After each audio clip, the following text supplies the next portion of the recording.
But we are rock and rolling. Let's do this. All right, we are on. Hey guys, how you going? So BKR Sport. We are live as we are going to review the entirety of the Newcastle Knights season. This is a series where we're going to be going through every single team in the NRL. Obviously, today we've got the Newcastle Knights. Now, tomorrow we do have the NRL in the semi-finals, plus also on Sunday we have another semi-final game. So we'll be live for both those games, which means we won't be live doing postseason reviews this weekend, but the Gold Coast Titans will be on Monday.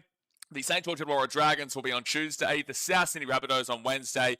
Tigers on Thursday. Cowboys on Friday. Oh, no, not Cowboys next Friday, actually. That'll be next Saturday because there's a Friday preliminary final and a Sunday preliminary final. So Cowboys will squeeze right in the middle of that. But we are going to be going through all 17 teams, and it's going to be interesting because obviously my team's on Monday, which will be a very passionate review of that one. But the Newcastle Knights are the team that did obviously finish in 17th position, and we are going in reverse order as the ladder does see fit. So we're going to be going through all their ladder of the last 5 years as well, seeing any kind of trajectory that we are noticing. We're going to go through their season and fully review kind of which parts of the season is where they lost out and where they really capitulated, which parts of the season were the best, where they really focused on getting a good run of games and where they could have been unlucky as well. We're going to go through the entirety of the 27 rounds there, plus the ladder. We're also going to go into the signings and what it is looking like going into the future, and then I'm going to provide my opinion. Obviously, my opinion doesn't mean that it's yours, but my opinion based on what I see for what I do see coming into the future and whether this was a success or an unsuccess. Obviously, the Knights here, being at 17th, we're not going to say this was a successful season. With that being said, though, I did put them in 15th position pre-season, so I did have them in the bottom four. When you have a team predicted for the bottom four, or even, maybe not the bottom six, but the bottom four specifically, if you tip them in the bottom four, there's no real surprises if they do ultimately end up getting the spoon. Now, I was wrong with the two teams below them, actually. I had the Warriors, who had an exceptional season, absolutely exceptional season, despite the fact there was a lot of questions around them. And then I also had the West Tigers, who I wasn't willing to take them out of the spoon based on the fact they'd won 3 spoons in a row. We'd seen, changes that weren't necessarily effective per se. And I still had them below them, but obviously they were able to jump out of the bottom four this year and have a very successful season for their standards, right? Because, every team has its different context for where is a successful season. For example, the Knights, obviously, no team's going to have a successful season if they're in 17th, but the Tigers, who finished in 13th position, they won 3 wooden spoons in a row. They're not even in the bottom four. I believe that is a success on the developmental stages of them getting out of where they once were. And then you obviously scroll here to Manly. Manly are in 10th. They would have that as a very unsuccessful season, but I guarantee you if the Titans had to finish up there in 10th, they would have said it was a relatively successful season. Not that it was successful, but it was relatively successful because it takes them from here to there. So when you do look at all these teams in these postseason reviews, you do need to apply the context for what that team, what that perspective is currently aiming to achieve, rather than just saying top 8 is a success and bottom 9 is not a success. Right? There does need to be a little bit more at play. But obviously this is live, so we haven't done one of these postseason reviews before live. Usually I do a video where I just go through everything. So I will have you guys throughout the chat to see what you guys are saying throughout as well. So obviously hit that thumbs up button, subscribe. I'll read a couple of comments here and then we'll get into the ladder from this season, and then we'll go across the last 5. Now, Stormmate Daz says, answer your question, Fletch got injured and that's what went wrong. Yeah, I'm not too sure one specific injury is necessarily an excuse for a team to finish down there in last position, Daz, but obviously, I know you're a big fan of the old Fletch, so it does make sense. Pete Star says, who would have thought? Sadly, them getting the wooden spoon was looking closer, but like round 25. Yeah, Daz, I agree. If he was around and Dill didn't get injured, it would have made a big difference. Well, look, it would have made a huge difference to the Newcastle Knights had they had a full-strength team. But then again, that is the case with literally every team. Injuries are going to happen. And the Newcastle Knights, who finished in 17th, they didn't have anywhere near as many injuries as, say, the South Sydney Rabbitohs, who finished with 3 extra wins than them on 9, as you can see here, whilst the Knights finished down there on 6 wins. Right, so the South Sydney Rabbitohs had a gigantic amount of injuries this year and still finished above 3 teams here in the Dragons, the Titans, and the Newcastle Knights. So whilst, yes, the point is valid that if, say, Fletch was there or Dill was there and they were able to have a full-strength team, that's great. That's true. But they also did lose to that Gold Coast Titans team with those guys in twice this year. One of them when they were up by 20 points, 10-0. So we'll get into that when we get into the draw, and we'll figure out kind of these big-time games that actually ultimately got them to this spoon and obviously knocked them out of the 8. Or the 8 race, sorry. Daniel Bates says, Dad's a Storm fan now. Very confused here. Now, he lost a cheeky little bet. He lost a cheeky little bet in regards to that Bulldogs versus Storm game. That is why his name is over there. But all right, let's get into the ladder, and we'll see what they obviously finish up with this year, and we'll go through their attack and their defense metrics and compare it to the last 5 just to see what kind of progress or regress we are seeing with this team at the moment. Now, so the Newcastle Knights, as I said, they did finish in 17th position, and I'll come back to it, but I'll focus on this defense because the 6, actually, you can't see that, can you? Let me just scroll up a little bit. I've got to scroll up so you can see it because my big head's in the way. There we go. So you can see the Newcastle Knights stats there. Okay, so the Knights, they finished on 6 wins this year, which was equal with the Gold Coast Titans. Now, to clarify, that is 7 wins short of the top 8 there for the Sydney Roosters. That is 7 wins short, where they got to 13, alongside the Penrith Panthers, obviously. So you go down here, and 6 wins is still 2 short of even finishing in 3rd last, with the Dragons being in 15th. And it's 3 wins short of being outside of the bottom 4. Now, that's really bad. That is a pretty significant gap. If we go and have a look here at previous years, the Tigers, they finished on 6 wins, which was only, well, it was 3 wins of being outside of the bottom 4 alongside the Warriors there on 9th position. If we go back, so that's 3 wins. To be fair, it is 3 wins still. It is still 3 wins to getting out of the bottom 4. And then we go down here to the 2023 season. The Tigers had 4 wins, and they were 5 wins out of the bottom 4 of the Redcliffe Dolphins there, who finished with 9 wins. We go back to 2022, where the Tigers, again, 4 wins. Outside of the bottom 4 was actually only 3. So it is actually quite a common trajectory of where the Newcastle Knights have finished this year. It is quite similar to how teams have finished away from that bottom 4 area, of where the Bulldogs there finished with 7 and the Tigers there had in 4. And we go back to 2021, where there was actually less teams. So they had 3 wins, the Bulldogs. Sorry, Dads, are going to do this to you. And then you go up to the Warriors, and the Dragons, and also technically the Tigers. Well, they were 5 wins behind. So it's either 3 or 5 wins that we're kind of noticing here between finishing in last place and actually getting out of the bottom 4. And again, getting out of the bottom 4 isn't necessarily a success. It isn't a success. It isn't. But it does tell you how far behind you were of them, let alone the top 8. So it is a significant gap there. Now, they did equal, obviously, with the Titans, but they had 6 wins for 18 losses. And you go up there for, obviously, the 3 buys. I don't even know I scrolled up for that. Now, this is obviously important. 338 points on the attack. That is on the points for attack. 338. Now, this is the most significant problem with the Newcastle Knights this year. I'm not telling anybody anything that they wouldn't already know. So 338 points is behind everybody else. They were clearly the worst attacking team in the competition. And even when they were situated up around 14th and 13th position, they were they were still well behind in regards to the attack. And we'll delve more deeper into the defense in a second, but that's not necessarily a reflection of the Knights season, this 638 here.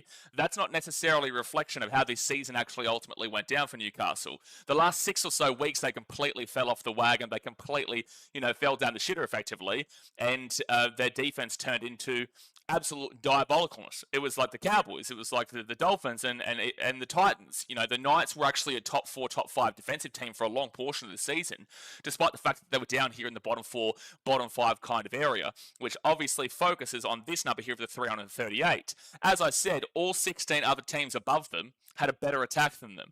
The second worst attack in the competition, the second worst, was the South Sydney Rabbitohs at 427. So that is basically, it's not 100, but it's basically 100 points behind the South Sydney Rabbitohs, who had a ridiculous amount of injuries, like 250 collective games between them. They, and a new coach, by the way, obviously returning coach of Wayne Bennett, but still a new coach. They still finished behind them by, 89 points off the top of my head? 89 points less than the South Sydney Rabbitohs this season. That is dramatic. And the Knights with 338 in 2024, the Knights obviously finished in 8th position. They had 470. So you compare the 338 to the 470, You know, that's about 100. That's 132 points difference less for the Newcastle Knights in 2025. In 2023, they had a relative downish year. No, that was a really good year actually. They had 626 points, and that's really good. But that, comparatively to the 338, that's what, 300 points difference? 626, it's basically 300. It's 290 odd points difference from when they had that really good year in 2023. They won like 10 games in a row, got themselves into 5th position, played the Raiders, and obviously beat them at home there. Dom Young had a blinder. That's a long dramatic drop from just 2 years ago. That's nearly 300 points they've shaved off of their total. And even to say last year, where they made the 8, it was 90 points less than that. If we go back to the year before 2023, they had a down year. And look, 372 points. Weren't the worst attack the Tigers were just, but 372 points. That's not too far off of the Knights here on 338. But again, that's obviously representing them down here in the bottom 3 again. So when their attack is firing, because this is actually, it's a bit of a switch up, because defensively, again, this year's defensive metrics for the Knights is not necessarily a great read, because their last 6 weeks they fell off. Outside of that, they were very good. So this is a similar 662 here to this year where they got 638. It's similar, but this is an unfair, it really is unfair when we go through that draw in a second of that last 6 weeks. So they made the 8 here with 470, just 90 points more. They made the top 5 with an extra 290 more. Again, they were down here in the bottom 3 with only about 30, 40 odd points more. And then 2021, and this is the last year that we'll go into because 2020 was affected by COVID. So 2021 is still within that 5-year range, 428 points. And they actually finished in 7th with 428, but that's without 2 extra games. Yes, that would be without 2 extra games there for the, that'd be without, 2 extra games. So you'd probably add in maybe another 20 points per game, or I'll go and give them 20 points per game. That'll take them up to 468 with a 27-game season. Still isn't great, but then we go back here, it's still over about 120, 130 points more than what the Newcastle Knights got this year. So that's really telling on how significantly bad this attack was. Even if we compare it with the 17th place team of the last 4 years as well, 338 points for the Knights there. In Tigers last year, round 27, they had 463. So the last place team last year had over 120 more points than what the Knights scored this year. The Tigers last year scored 120 points more. And then we go to 2023, the Tigers, they scored 385 points, which is still more than the Knights this year by about 40. It's about 47 points more. So the Tigers of the last 2 years, this is actually representing right now that the Newcastle Knights this year were much worse than what the Tigers have shown in recent years, especially in regards to that attack. Much worse. You know, that is 130 odd separating there. That is 47 odd separating 2023. 2022, the Tigers, they scored 352 points, which again is still 14 points more than the Knights. Not too dramatic there, but overall, the Tigers won the Spoon 3 years in a row with that kind of attack. So the Knights have got to really be concerned about their future if they can't fix this number, because this is worse than the Tigers in their 3 wooden spoons in a row. And you go back to 2021, the Bulldogs, they had 340 points, which is again better than Knights, only by 2 points though. So that Bulldogs team was very poor. That was very poor. So look, again, as I said, it's not necessarily telling you something that you don't know, but it is just a major concern to look at the comparison of the last 5 years, where the Tigers have won Spoon, they've won Spoon, they've won Spoon, and the Bulldogs have also won the Spoon, and yet the Knights have finished below all 4 of those teams. All 4 of those teams. Well, not the 4 teams, but all 4 of those years worse on attack. That's a massive concern. Now, if we get into the defense here of 638, now this Knights team was actually quite well regarded as a very good defensive team throughout most of this year. Like if you scroll back here to the start of the comp, you know, they'd only give up 8 points there to the Tigers, 12 points to the Dolphins. Yeah, 26 points to the Titans is not great, and 20 points to the Dogs. Actually, this area here isn't that great. So it must be in kind of more of the middle area of the field. To be fair, maybe the Knights defense was a little bit. Well, it was a little bit worse than I was thinking, because that is a decent amount of points there of the 26 from the Titans, 20 to the Dogs, 20 to the Tigers, and 34 to the Sharks. Actually, you know what? Having to think about it, the Knights' defense really wasn't that great. So I think it's actually a little bit unfair that I don't just, take this on its merit of 638.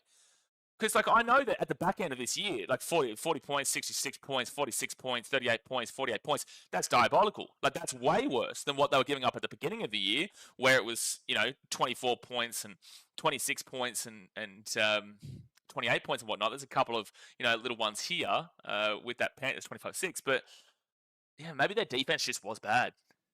Maybe it was actually quite worse, which is a bit of worry for the Titans, who I believe have just gotten their defensive assistant coach.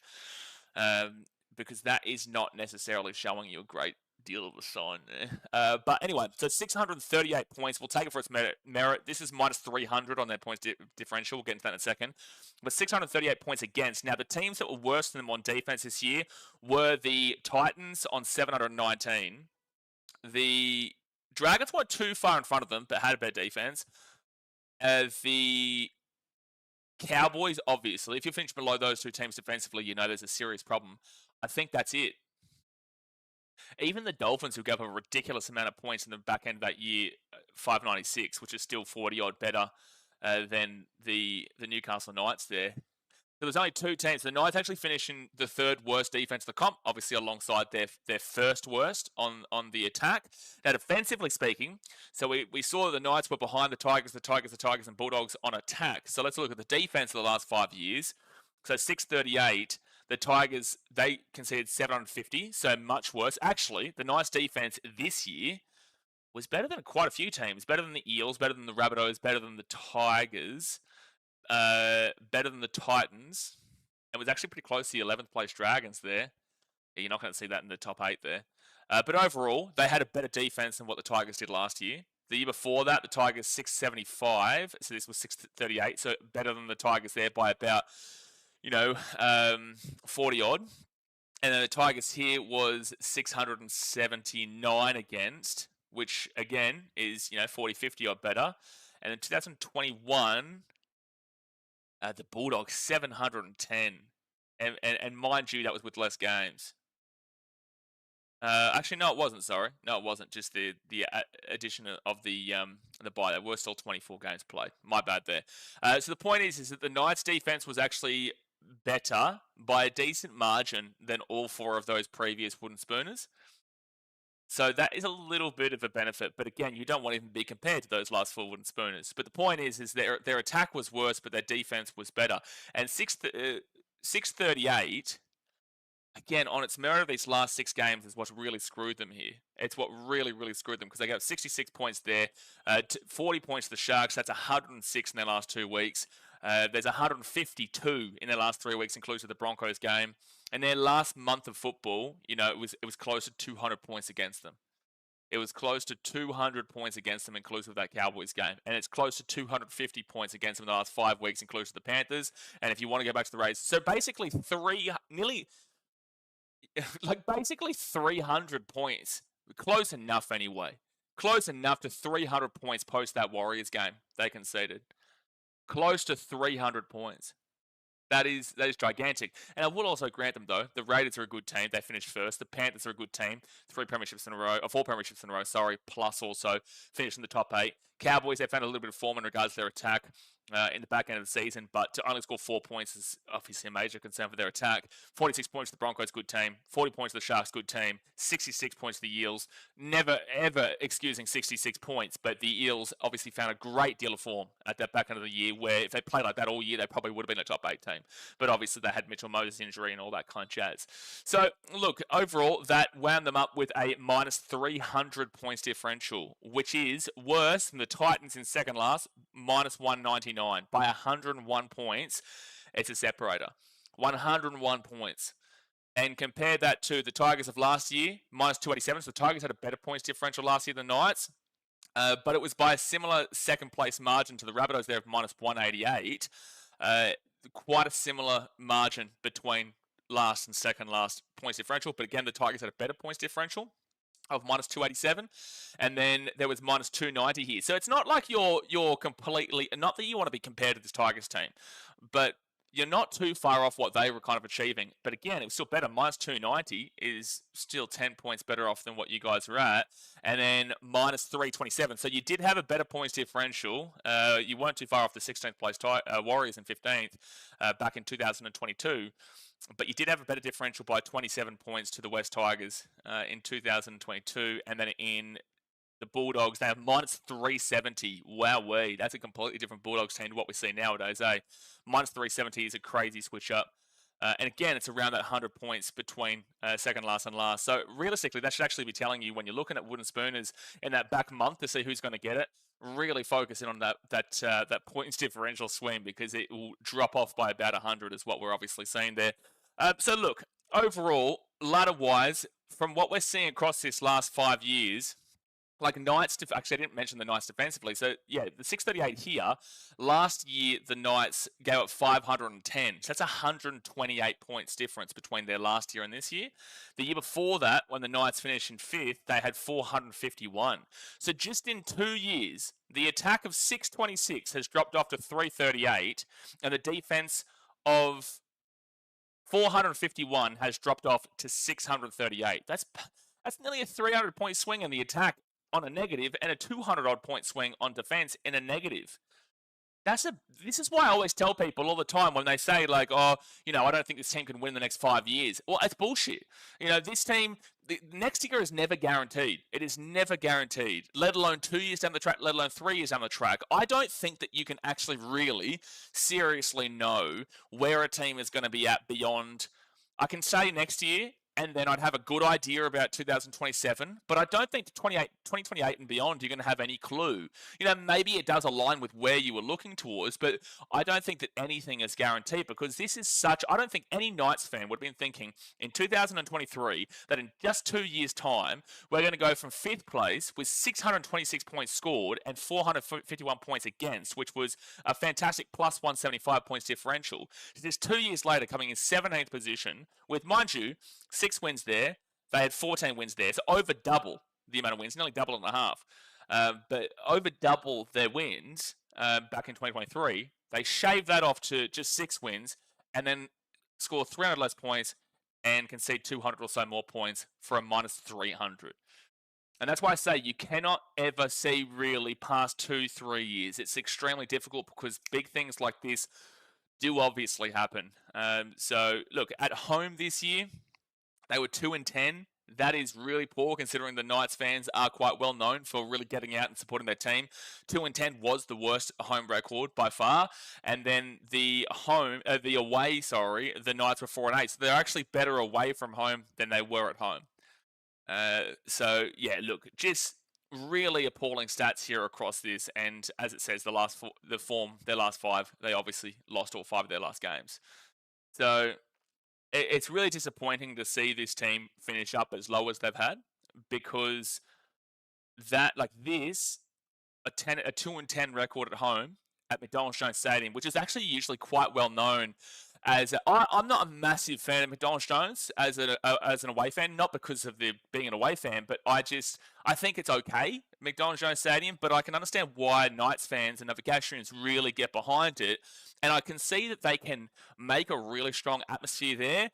And I do feel like, from listening on the audio this year, I do feel like they were trying, but obviously it petered out towards the end, but they were trying, but this Knights team just weren't able to get this crowd up and about at any stage. And that's why we're going to go look through here at their games, and this is a real key game here, because they never lose this game. They never lose this game at home. This should have told you in round 10 the Knights were going to have a very bad season. Like a very, very bad season. This should have been the one. Because 24-20 to the Titans, usually the way the Titans and Knights games go is that the Titans will whoop the Knights at Seabus, which they did this year, mind you. But when the Titans go to McDonald's Jones Stadium against the Newcastle Knights, the Knights usually whoop the Titans. It's just like a thing where Knights at home against the Titans kill them, and the Titans at home against the Knights, they kill them. But this year, the Titans were able to come back from a 20-0 deficit. That was 20-0. That was a 20-0 deficit to Newcastle.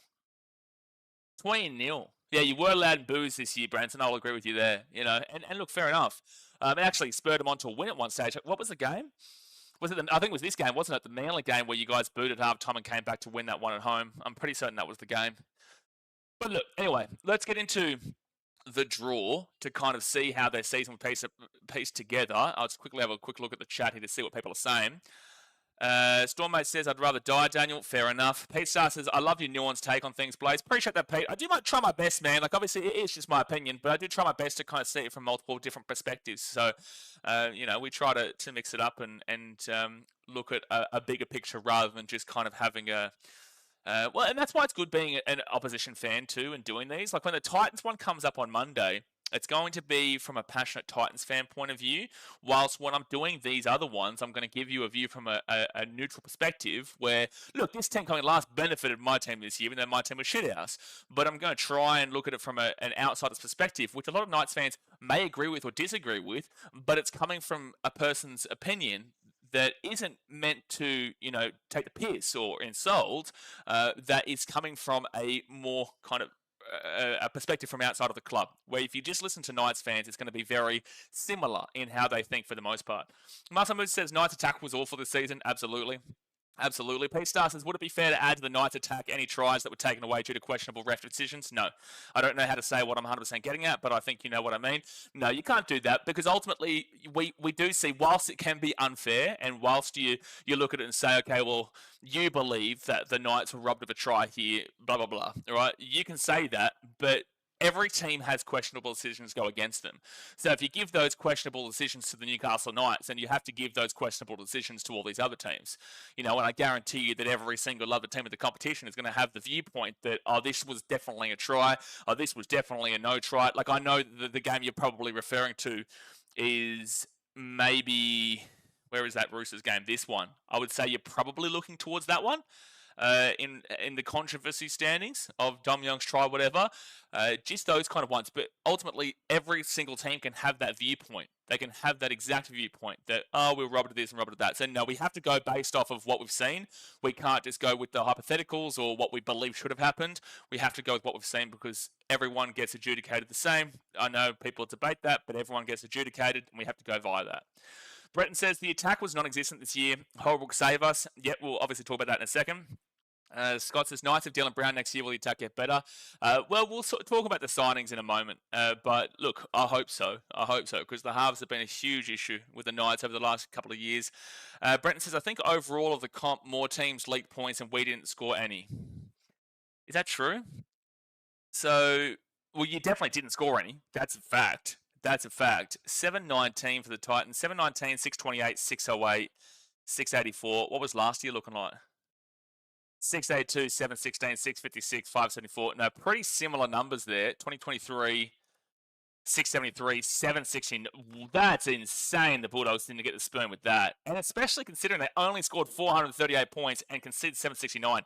2023 Bulldogs fans, how did you not get the spoon? That is insanity numbers.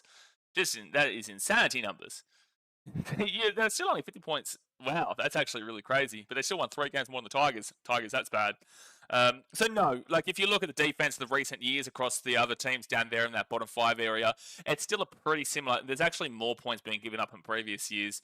And then you go back to 2022, 700, 662, 679, 660. No, it's still a pretty similar area. Even this year, wow. 2021, the Bulldogs 710 points against, the Cowboys 748 points against, the Tigers 714 points against, and the Broncos 695. So no, this year was the worst defensive year nearly in the entirety of the NRL era. Gee whiz. 7, 14, 21, 28. That's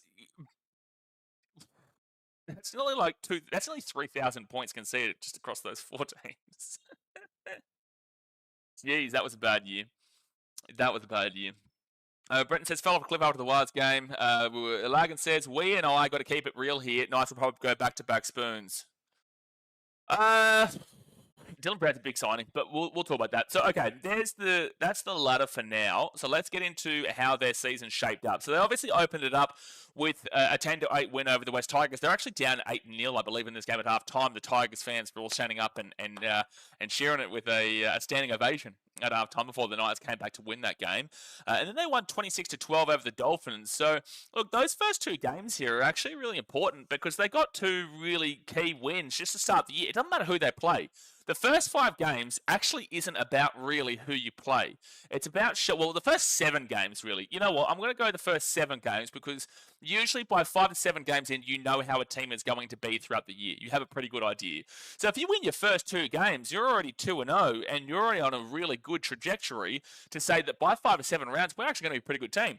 But then they go and lose by 20 points to the Titans, 26-6. And as I said before, the Knights usually, when they go to Seabus at the stadium, they usually do get towelled up. They usually do get a little bit of a slapping. And the opposite goes down at McDonald's Stadium. But they lost 26-6 here, had a bye. So in their first 4 rounds, they were still 2-1. Then they lose the Dogs 20-0, so now they're 2-2. Then they go and lose the Tigers 20-4, so now they're 2-3. And then by that 7th round marker, they've gone from a 2-0 start to a 2-4 start inclusive of a bye, where they lost 34-14 here to the Sharks. So this was looking extremely positive and like they were coming out of the ranks, but then it really did prove that they were playing no-hope teams at the time in the Tigers and the Dolphins because they go and lose the 1, 2, 3, 4 games in a row after that. And yeah, there's more games after. They actually lost their 5th game in a row against the Warriors here. But at least 4 games in a row to completely destroy any positivity from that opening 2-game start, where in the first 4 weeks, they were 2-1, and with a bye, so they would have had 6 points. That's a great platform. That is a fantastic foundation to set your season up, and especially when these players do believe they're the best in the game. You know, we will look at it as fans, and opposition fans, and fans of teams, we will look at it in one way, regardless. Like we might think that a team has worse players and we might see a team has better players, but these players all believe that they are the best in their position. They are professional players. They know what they're doing. So not only to win those first 2 games and then to completely tank it in the next 4 weeks of rugby league action outside of that bye, that is really poor stuff mentally. Like mentality-wise, that is really, really poor stuff and a massive, massive drop-off. And then we will include that Warriors 26-12 loss over there in Christchurch. So they were 2-5 after a 2-0 start. That is diabolical. That beginning part of the season was a mess. That was an absolute mess. I think that if you had gone and beaten the Titans, who realistically you should have been beat. Well, I shouldn't say should have, but based off of your thought process at the time, I guarantee the Knights were probably the favourites at the time too. Based off of your thought process, there's no way you should have been losing that game. The Bulldogs is acceptable. Losing 20-4 to the Tigers, considering you beat them, 5 weeks prior, is a bit yikes. And then losing the Sharks 34-14, understandable. Warriors 26-12 is understandable. But if you go and win that game here to go 3-0 to start your season, I think it would have been a completely different year. And I think you would have really set that foundation up, and you would have actually gone on with a little bit more because you would have had a lot more solidity about your beliefs and what this team can actually achieve. Who cares about who it's against? I don't think you win the wooden spoon, not just on the pure merit that this team you would have jumped anyway. But I don't think you would have won the spoon because I would have thought you would have actually won a couple more games with a 3-0 start. So that first part of the season is an absolute mess. It all derives down to that Titans game. And then you go, after that round 8 matchup, you move on to the Rabbitohs. Now, you won 30-4 there. That was at Magic Round. So here's a really good way to bounce off of that 5 games in a row loss, the Titans, the Bulldogs, the Tigers, the Sharks, and the Warriors. You go and get a massive 30-4 win against the Rabbitohs, who at the time, yes, they had injuries, but we hadn't known the full extent of what their season was going to be just yet. And a lot of people had a lot more higher beliefs for them. So you go and get a huge win there. But then you go up 20-0 against the Titans. The Titans were your biggest detractors this year. Your biggest attractors, because you got 20-0 against them in a place that you always whoop them, and then you lose 24-20 to them. They came back and won it in Newcastle. So this could have been used as an absolute, platform to really get back into it after a 26-point win where your attack is flowing, and then your attack is flowing for a half here before you capitulate. And then again, you get knocked back down here into a 28-6 loss to the Eels. So I'll actually piece these 3 games together here. I'm not going to include the next one. I'll piece those 3 games together as a what if. That is another what if. This was huge into, like, what if you didn't throw this away? The Eels weren't good at this stage of the season too. I think this season is a real mental hurdle that the Knights have been facing. A real mental hurdle. And then we go to round 12 where they beat the Panthers 25-6. I don't think anyone really cares. The Panthers, look, we go into this game here at Bathurst, and I guarantee you the Panthers have no Origin players. Yeah, no Dylan Edwards, no Brian To'o, no Nathan Cleary, no Liam Martin, no Isaiah Yeo. So it's a bit of a whatever. You won the game, that's great. And then we moved to the next game afterwards where, and again, you scored a lot of points here. You didn't concede many. You could have had a nice platform to get some momentum. You lose 20-6 to the Dragons. And the Dragons are a very up and down team this season. Very up and down. I think third last is actually quite harsh for where they finished. But, realistically speaking, it is a bad loss there. But I can understand it.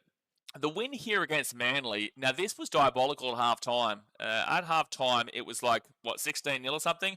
4-8. 12, 14, 16. Yeah, well, 16-0. It was 16-0 at half. Oh, there you go. I should have just looked here. 16-0 at halftime. So this was looking really diabolical. Really, really diabolical. And why this is a very important game is because it showed that the Knights fans booed their team off the field at halftime, which is kind of unheard of in Newcastle. You don't usually hear that. It means that shit is really hitting the fan at the place, and that's for every single team, every single stadium. But if you're hearing boos, that means your most passionate fans are probably the ones doing it. So for them to come back and win 26-22, that was actually a gigantic leap to putting together a decent enough season. And then we have the controversy of this one. We have the very big controversy. This is actually a very good point of their season. From round 14 till round 18, this real middle part of the year, I feel like Knights fans would have had a bit of sense of belief, actually.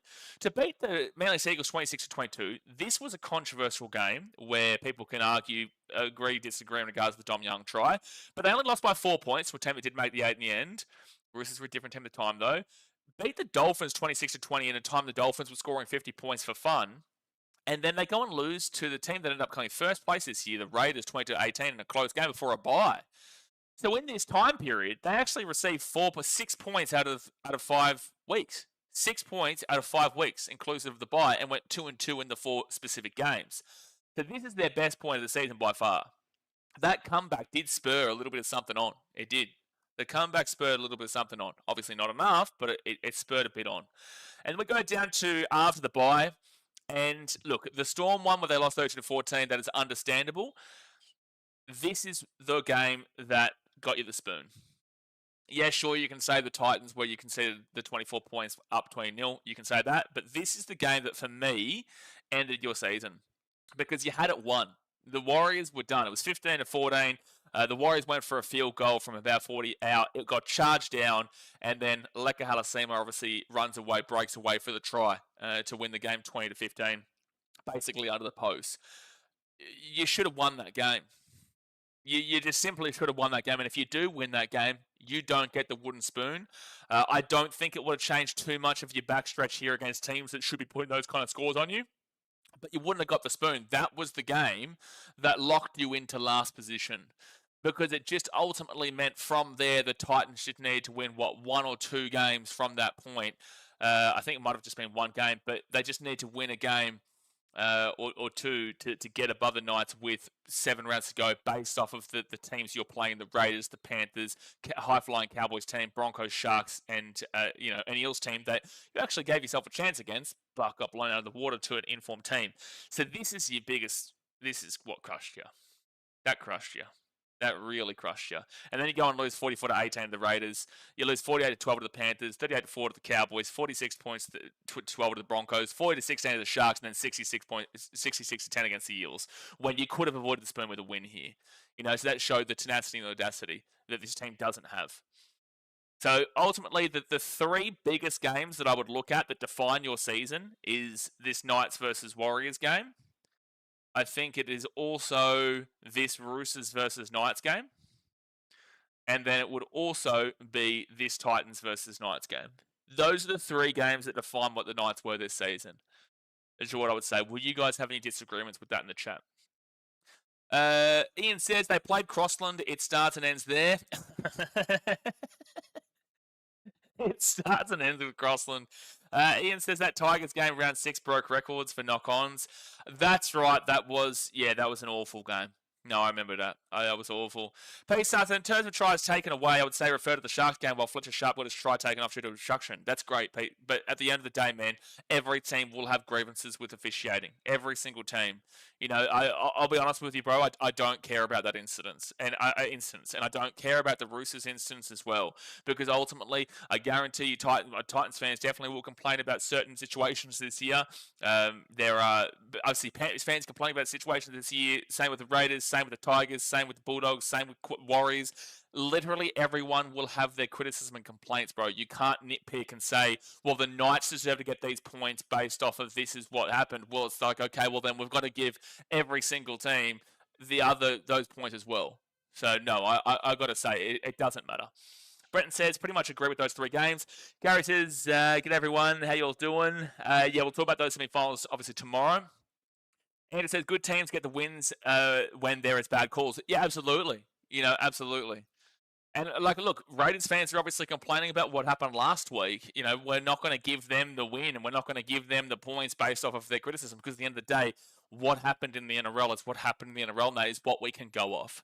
So again, just to repeat, to really clarify everything we've gone over so far, this was they had 6 wins. 338 was the worst attack. 638 was the 3rd worst defense. Comparatively speaking to previous years, they were actually worse off in attack than the 3 wooden spoon Tigers, plus also worse off in attack than the Dogs. But defensively, we're a little bit better than both those teams across those 4 years. And ultimately, they've had a 300 swing drop off in attack since 2023, and they've also had a 200-point increase on defense in that 2-year span since 2023. Reed says Saturday NRL tomorrow. Yes, mate. Knowledge says just got here. There's 2 options for top 8 in votes. Is that your prediction for the Knights in 2026? No. The poll has top 4, top 8, just missing finals, and bottom 4. No, I'm not too sure. Is that not what it has there? Casey says, hey mate, I hope you're well. Who you got winning tomorrow's game? We'll talk about that tomorrow, Casey. Anderson says, I heard that this is the worst team in the NRL era. Do you agree? You know, it's actually quite crazy, because I would say the Knights of the 3 wooden spoons in the 2010s would be worse. But I will put a point out here that statistically speaking, the Bulldogs in 2023 could be up there, and they didn't even finish last, which obviously makes you lean towards the Dragons and the Tigers. And the reason I say this is because if you're saying the Knights are the worst team in the NRL era this year, well, they scored 338 and conceded 638. In 2023, like, the Bulldogs conceded 769 points. It's nearly 800 points that year. They scored about 100 more points than the Knights, but at the end of the day, like, it's not too dramatic. That's like close, but they obviously still didn't finish in last. So you'd have to lean with this team. If I'm looking at this team, then I have to look at this team who still finished with 3 less wins. But ultimately, if you're going to put, you know, I can't use that way to put it, but if you're going to force me to give you the worst team of the NRL era, I would say the Knights of the 2010s. And I wouldn't put the salary cap, and this isn't an insult towards you, I would put the salary cap Eels into a situation like that too. Who's says I can confirm there's 2 options for top 8 the votes. Oh, well, there you go. You know, well, that's my mistake, bro. That is my mistake. Oh, yeah, it is. Yeah, no, fair enough. I meant to put top 4. That's my bad. I meant to put top 4 and then top 8, just missing finals and bottom 4. But obviously, my bad. So anyway, so that's that in regards to the ladder and the draw. Now let's move into... that will be, the player movement. So let's go and have a look at their gains and their losses, their re-sign and whatnot. Obviously, guys, hit that thumbs up button and subscribe. We're going to be doing this for every single team across the next 2 weeks. The Titans will be done on Monday. We've got the 2 semi-finals across this weekend. Now, the Knights in 2026, their player movements, you've got the gains of Dylan Brown from the Parramatta Eels. He's signed until 2035. Peter Holler from the Dolphins, 2027. Asu Kepoa from the Penrith Panthers for 2027. Trey Mooney from the Canberra Raiders till 2029. And then Pasami Saulo from the Canberra Raiders to 2027. Look, Dylan Brown is obviously the big one that you're going to be looking at there. Dylan Brown, especially until 2035, is a significant signing because we all know the problems with the Newcastle Knights really delve deep into their halves situation, where actually, let's go and have a look here at the players in their roster to go through all the players that they've kind of gone through recently. Knights, so I'm pretty certain Janet Bradley actually played halves at one stage just for a bit of a laugh. Where is it? Where is it? Here we go. So look at all this. So they've got Fletcher Sharp there. They've got Jack Cogger, Jackson Hastings, Jake Arthur. Kalen Ponga at one stage played 5'8". Tyson Gamble also in 5'8" down there. Simi Sasungi is known as a 5'8" here. That's 1, 2, and I'm going to include Kalen Ponga, 3, because he did play in the halves. 4, Jake Arthur. 5, Jackson Hastings. 6, Jack Cogger. Fletcher Sharp, 7 for the 5'8". And I think that's it for who is... Oh, no, and there was also Will Price, wasn't there? Will Price was also on the halves books at one stage, no? Or am I thinking crazy? Is my brain going crazy here? I'm not too sure. But either way, it's a ridiculous amount of halves. So this is the make or break for the Newcastle Knights across the next couple of years. And like I said, I can't really see... Looking 5 years down the track is nearly impossible. But looking 2 to 3 years down the track, that is 100% the most crucial signing that has to be a home run hit. They have to hit a home run with this. If this doesn't pan out, and they don't know whether to put him into the 7 or they don't know whether to put him into the 6, or if he goes into the 7 and 6 and doesn't pan out, well, not only is this just a failure of a signing, but it also will completely derail the Newcastle Knights for a good 5+ years on the contract situation. Because if I quickly go here and have a look, there's going to be club options and player options throughout. I don't think in the first 2 years, but specifically these years here, there will be club options / player options and whatnot. But ultimately, that is a must-hit a home run. First base isn't acceptable. It needs to be at a very minimum, hitting to third base. Because that is such an important direction that the Knights have to go in. They're paying a good chunk of money for him, and they need him to be the leader. Now, he is a New Zealand international.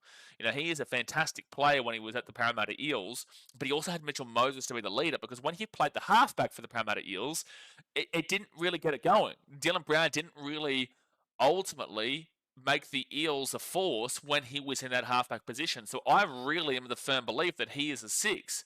And that means that they're going to need to put, and Jackson Hastings is off contract here, as you can see, but they're going to need to put one of their other halves as the halfback, in my personal belief. I don't know if they do this. They might put Dylan Brown at the 7. Not that I think he's a game-managing half, but there's Fletcher Sharp, Jack Cogger, Jackson Hastings, Jake Arthur, and the likes, Tyson Gamble and whatnot. So the point is that if they decide to go Dylan Brown is the 7, where he has shown before that he's not really a 7. When he plays for New Zealand, he's got Jerome Hughes in the 7, one of the great 7s of the game. And when he plays for the Eels, he's got Mitchell Moses in the 7. He's one of the great 7s of the game.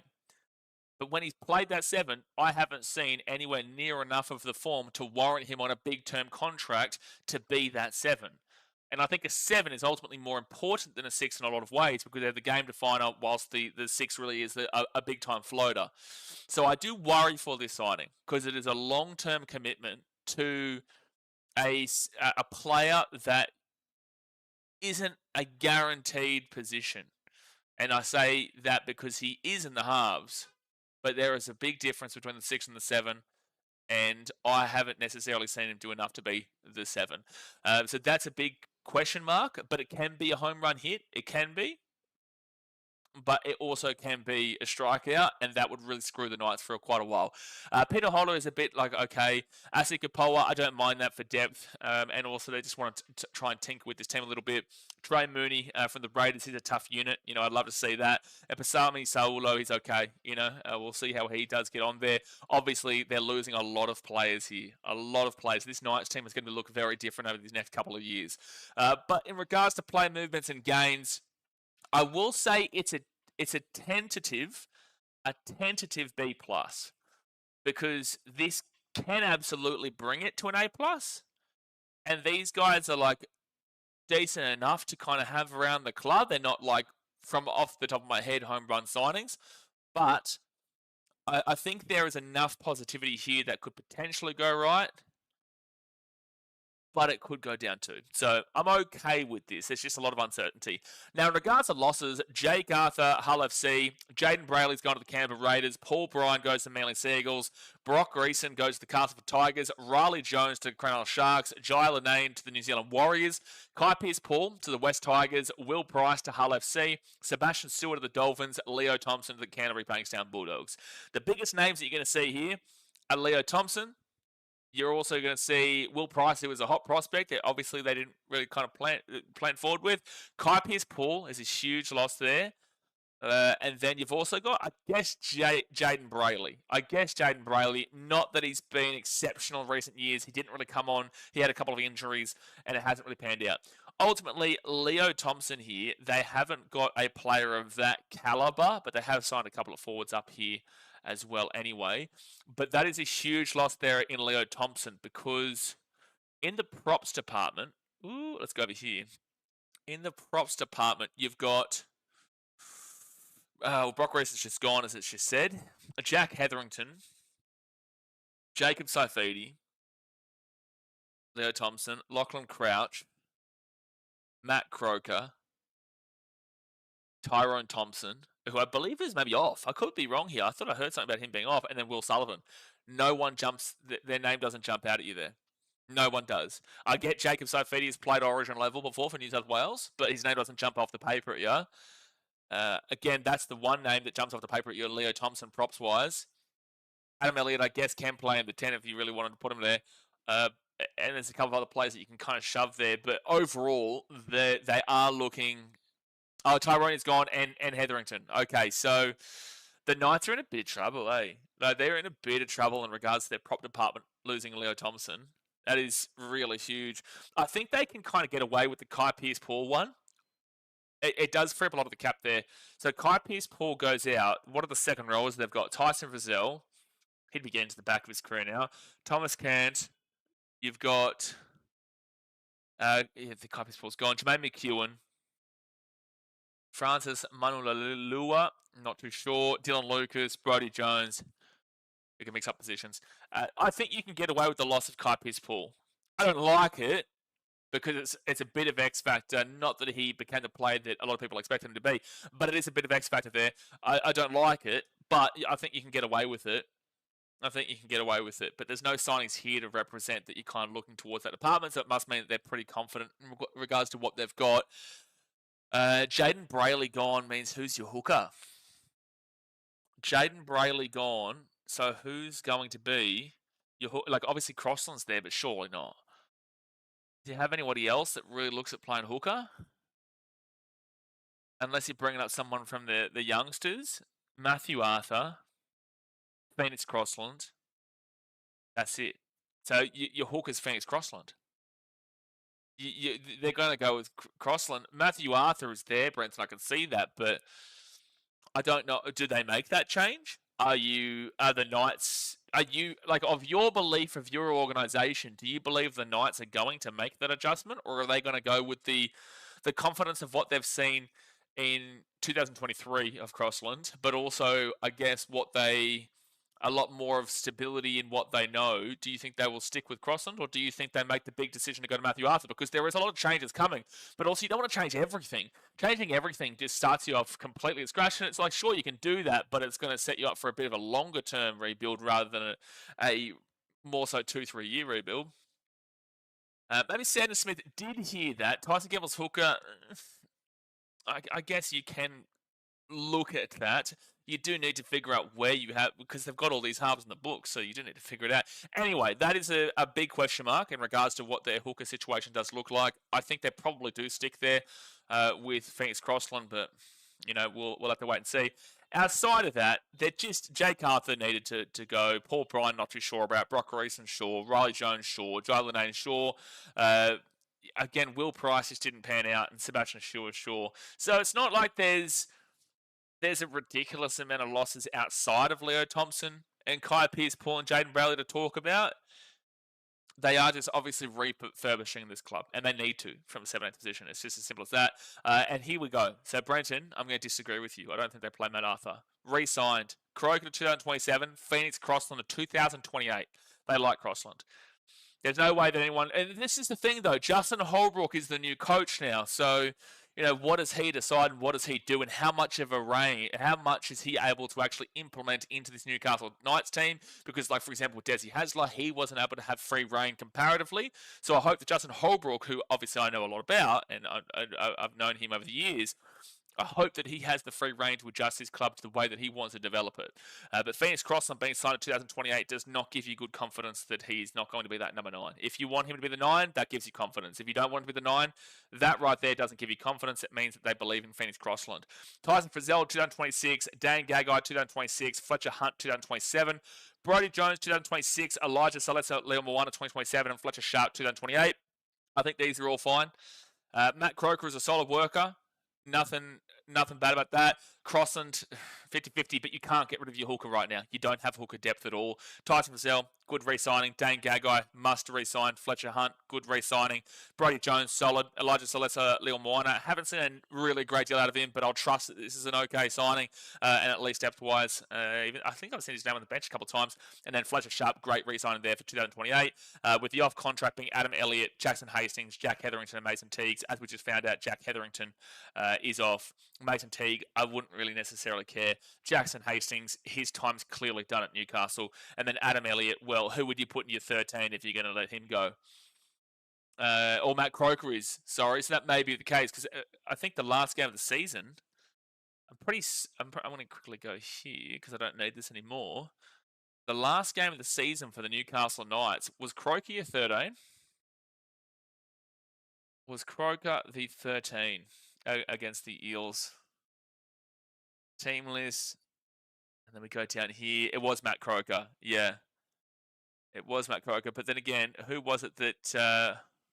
was it Adam Elliott that missed out? Because he wasn't originally meant to be the 13. He wasn't originally meant to be there. He was originally the 15, and then he became the 13. Maybe if I go to a previous game in the last 4 weeks. Brenton, you know more about this than me. I think he's been playing more lock for us, what I know. Okay, well, that will answer the question that we're actually currently looking at then.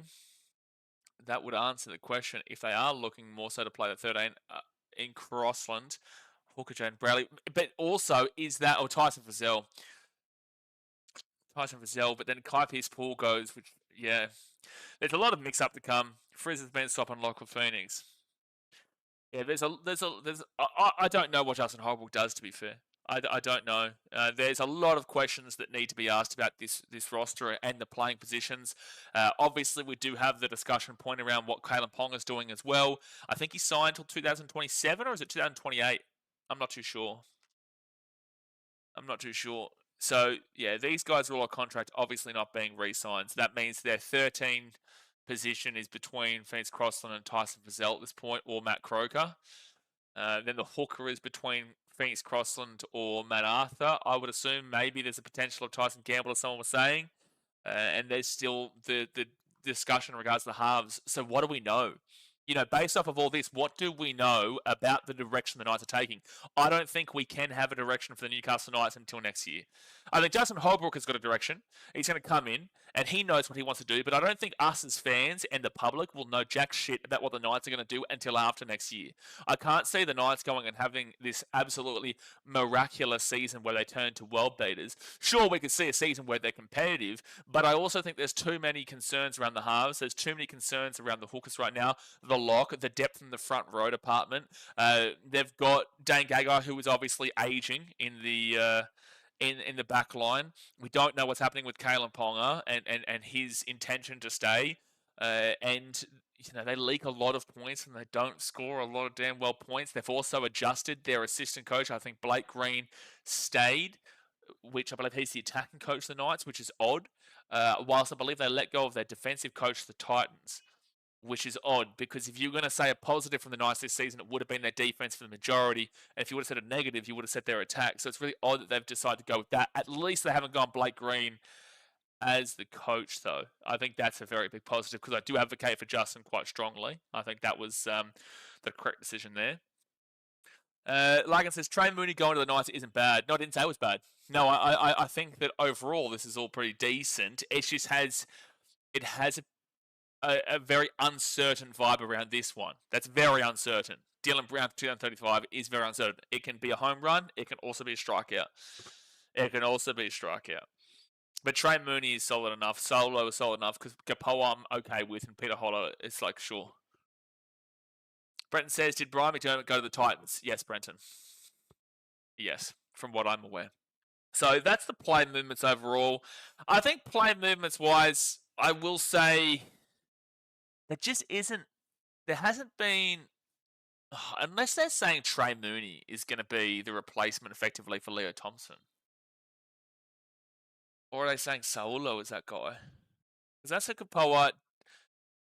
He does play a bit of a mixture between forwards and backs, but obviously mainly kind of made his days with the Tigers and then the Panthers in the backs. And then he played a bit of back row at one stage, the Panthers, I think. Like I said, I can't believe they let go of the younger Thompson brother. He looked like he was going to be something. They're obviously just going through a real massive refurbishment of this club. They're going through a real massive refurbishment, but it all relies on this. It all relies on that. Their future, and there's a lot of pressure on him, their future relies on Dylan Brown right now. It is a big money signing. It is a long-term contract that I'm aware there's going to be club options and player options involved, but I can't re-emphasize enough that if this doesn't pan out for whatever reason, it's going to set him back even further by a significant stretch too. Brent says, McDermott is a beast. You guys are going to improve heaps with him. I hope so, mate. I hope so. We'll obviously talk about the Titans on Monday. So look, that's pretty much everything we've got to go off right now. If I was to give you a prediction, and again, I predicted the Knights in 15th this year, so I was 2 spots off them. If I was to go and give you a prediction, I don't think there is a great deal to tell me that they're going to avoid the bottom 4. I think that you're probably going to be looking towards more so 2027 to see some bigger improvement. But it just, again, this is the emphasis. It's the emphasis. It has to pan out. It has to. And then again, I said it has to pan out with Des Hasler with the Titans, and it didn't. And now with Josh Hannay, I've got a bit of positive belief. But the point is that is such a long-term signing, where long-term signings have been clearly being outed as not the best process for clubs at the moment across many different teams. So my early post-season prediction from 2025 for 2026 would be the Knights finishing in the bottom 4. I'd love to see you guys in the chat. Let me know where you think they come. Do you think they come last? Do you think they make a run for the top 8? I want you to give me, if you're a Newcastle Knights fan, an unbiased potential of your height, but also your floor. Because if I was going to give you a floor, I'm giving you Spoon. But if I'm giving you height, I really would be looking. I don't know if I can put a height above like 13th and 12th. I don't know. I really think that, like, Holbrook first year as well, I think a height is probably 13th. That's the ceiling for mine. But the floor is obviously the Spoon. Elizabeth says 14th. Yeah, look, sure. You know, that's probably 17, 16, 15, 14. And we've got to remember as well, we're going to speak about this throughout these streams over the coming weeks. We have 2 new teams coming in over the next 5 years. We have 3 new teams coming in over the next 7 years. So we have Perth Bears coming in 2027. We have the Papua New Guinea team that is predicted for 2028, but I would assume it gets pushed back to 2029, if not 2030. I wouldn't expect Papua New Guinea to be in until 2030, but I would say it's a 1% chance it happens in 2028, like they've been saying for a while. So we'll wait and see. And then also we have either the second New Zealand team in the South Island, or we have a Western Corridor Brisbane team coming in, or we have, another team coming in general.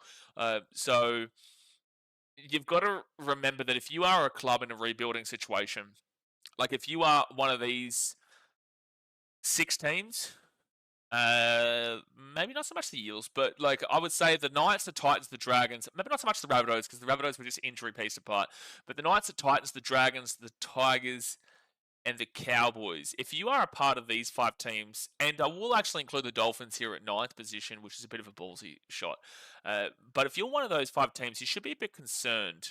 5 or 6 teams, you should be a bit concerned on the basis that if you don't have your shit sorted basically now for the near future, the Perth Bears have a completely open salary cap. They are able to throw the kind of money they want at any player, and they've got a a wide range of being able to trump every club in regards to signings they want. They can also come for your best players, right? So if you're a struggling club like the Titans or you're a struggling club like the Knights, look at the Kalen Ponga situation, for example. Well, right now, Perth can come in and say, well, we want you here.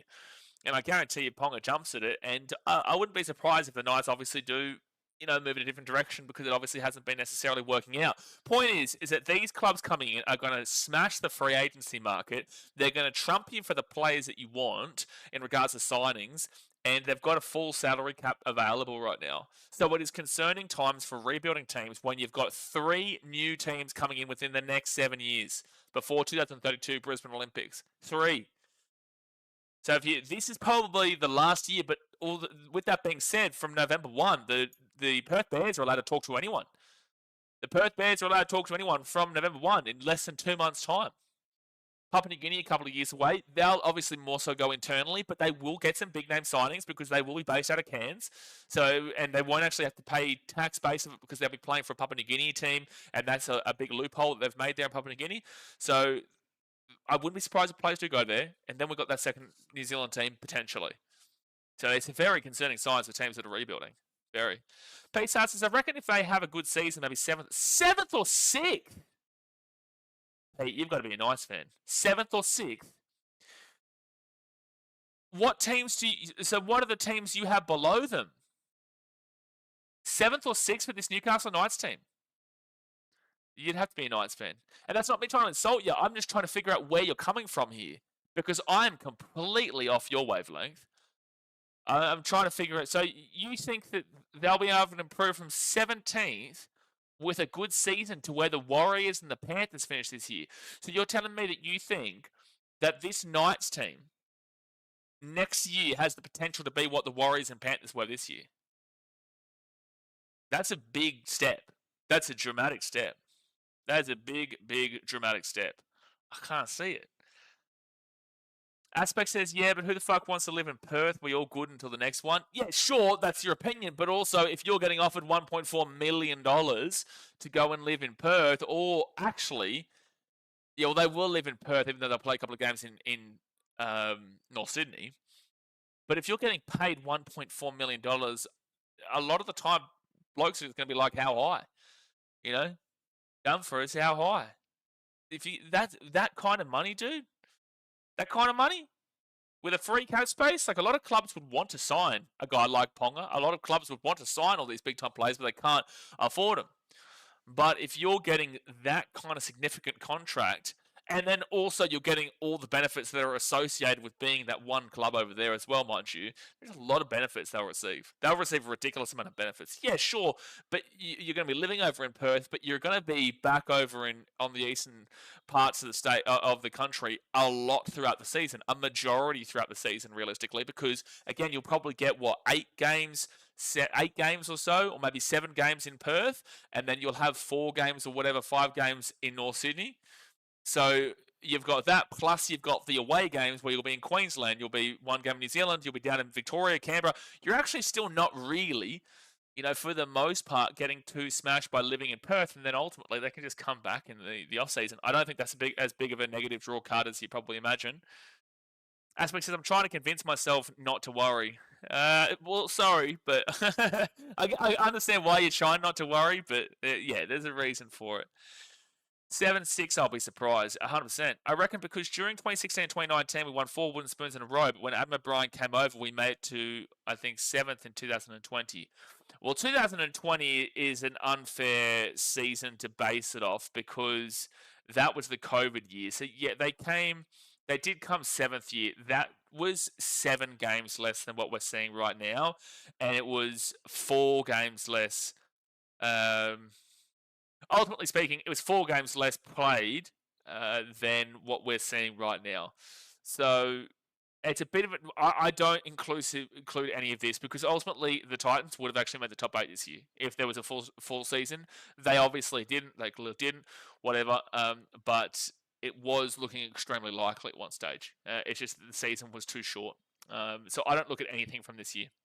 Anything from this year at all.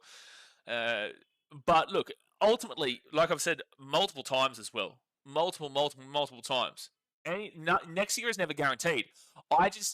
look at it from a level of like anything can happen. The Knights could win the comp next year. The Knights could win the comp next year. I don't think it's going to happen, realistically speaking. I don't think it's going to happen. But is the possibility not there? No, anything can happen. But from the world that I'm looking at this, I can't see the world where they are a top 6, 7 team, let alone top 8 team. And I'm struggling to see them outside of the bottom 4 because what are the benefits that you're seeing comparatively to me that turn the Knights? You can't just say, I've got a feeling that Knights return. I've got a feeling that Knights do this. What is your legitimate reasoning?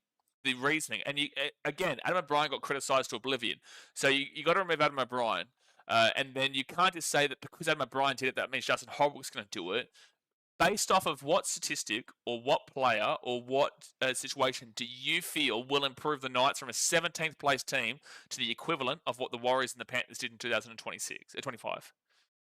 That's where my question comes from. But there you go, guys. That is my post-season review of the Newcastle Knights, who obviously did finish in 17th. Obviously, it's a failed season. You know, obviously, it's a failed season. Bretton says, what changed since we were in the top 8 the last few years? What changed since you... Well, your halves situation is worse by far, but obviously you have a thought process that potentially the halves could get better through Dylan Brown.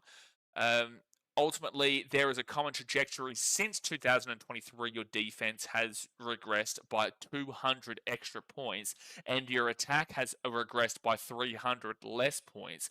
But that is across a 2-year span where it wasn't just like a complete drop-off. It was a drop-off and then a bigger drop-off. So it's not like it was just a 1-year thing, and then now they've adjusted their coach. So what's changed? Well, your coach has changed.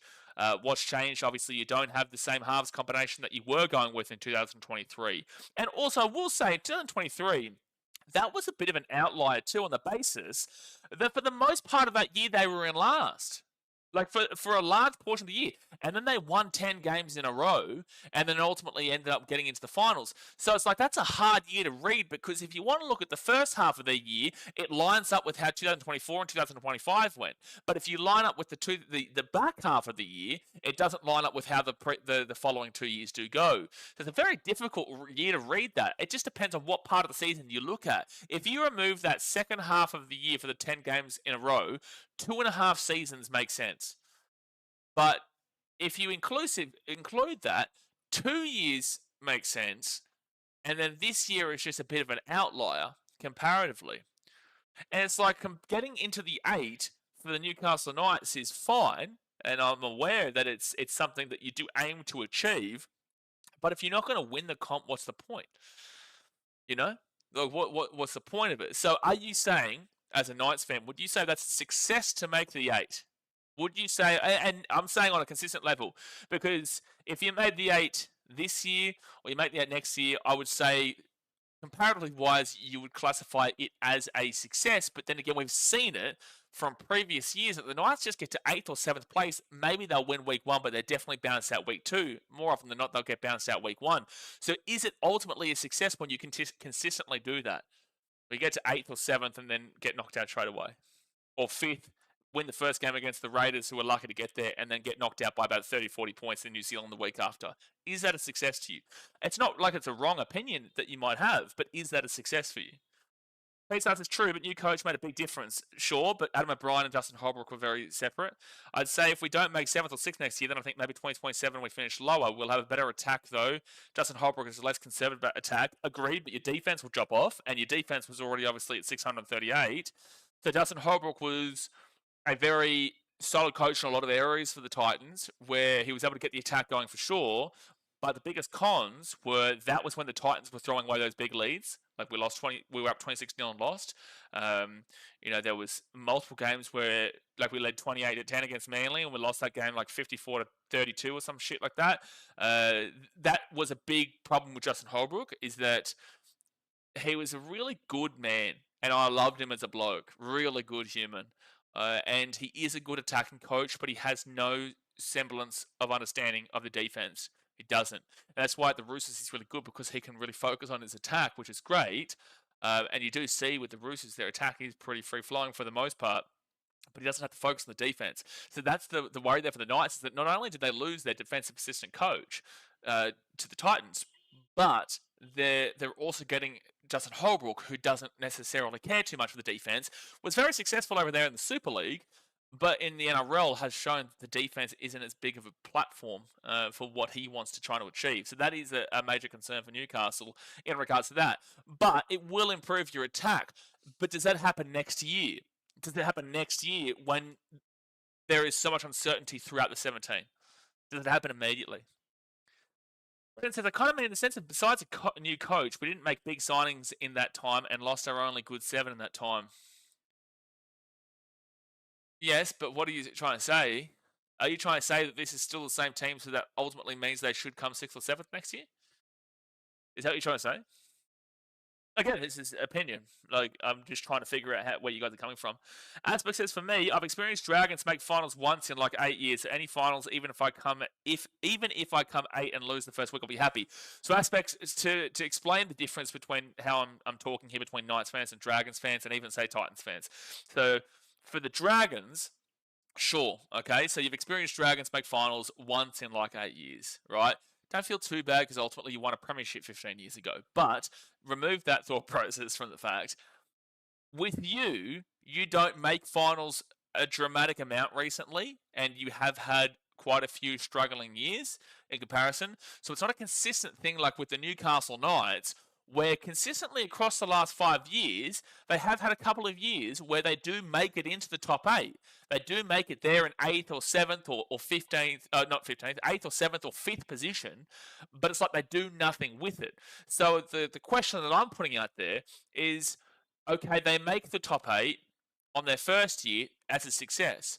But then once you see across the next 3 years they make the 8 twice, once you see across those next 2 years that they make the 8 and then still have the exact same problems, when you get into the finals, you've got to be looking to improve. Because ultimately, what we all want to see is our team win the premiership. So if you just make the 8, I think for the first year you can say it's a success. The second year you start to have questions, but it's still a success. But if you do the same thing on the third year, then it's hard to say that just because we made it as a success. Comparatively to the Dragons, who haven't made the 8 as frequently as the Knights, which is actually quite strange to say that, but it is true. That's the difference between the two teams and why your thought process is different to how I believe the Knights are like, from an outsider's perspective. Paystar says, if I was Justin Holbrook, I'd be trying to find out what the systems and defense were under Adam O'Brien and keep that. I'm sure Justin Holbrook can ask the players to tell him as much as they can recall about what worked under Adam O'Brien. I'd be trying to find out what the systems and defense were under Adam O'Brien and keep that. Sure, again, I'm not saying Holbrook just doesn't care about defense, but it's not a point of emphasis. Brenton says, we don't have any consistency in years go by, so I couldn't put a place on where we'll be with a definitive answer personally. There's no definitive answer anyway. We all have our own definitive answer before a season, and we all completely tank it. Like I had the Warriors in 16th position. I thought I was pretty confident in that, but then they completely proved me wrong. They proved me right in a lot of areas as to why I thought they were there, but they also proved me wrong in a lot of areas, which is why they got to there.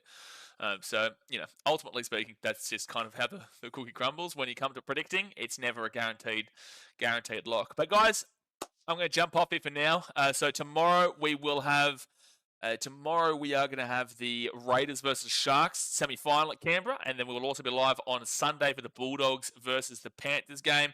Obviously, both knockouts. Now, just to clarify as well, in regards to these post-season predictions, so 17th, obviously the Knights we did today. On Monday, we'll have my Gold Coast Titans. On Tuesday, we'll have the the St. George Illawarra Dragons. Wednesday, we'll get into the South Sydney Rabbitohs. Thursday, we'll do the West Tigers. Friday, we have the Storm versus whoever wins that other game. Saturday, we'll have the North Queensland Cowboys. Sunday, we'll have the Broncos versus whoever wins the Panthers Bulldogs game. And then obviously so on all the way throughout up until it's actually past the grand final. I think the Friday after the grand final is when we finish off with whoever wins as the with their postseason review. But Steve, as he said, Geelong's playing now. I am off to watch it, mate. I am off to watch it. But I appreciate you guys. Obviously, hit that thumbs up button and subscribe. Once this video is done live, I would love if you could actually go and comment on the video itself and to tell me what your thoughts are of the Knights. If you agree, disagree with what I was saying, please comment on the video just so I can get a good read for how you guys have seen the way that I've discussed in regards to this postseason review. But I appreciate you guys, and I will see you tomorrow. Thanks for watching. Catch you later. See ya.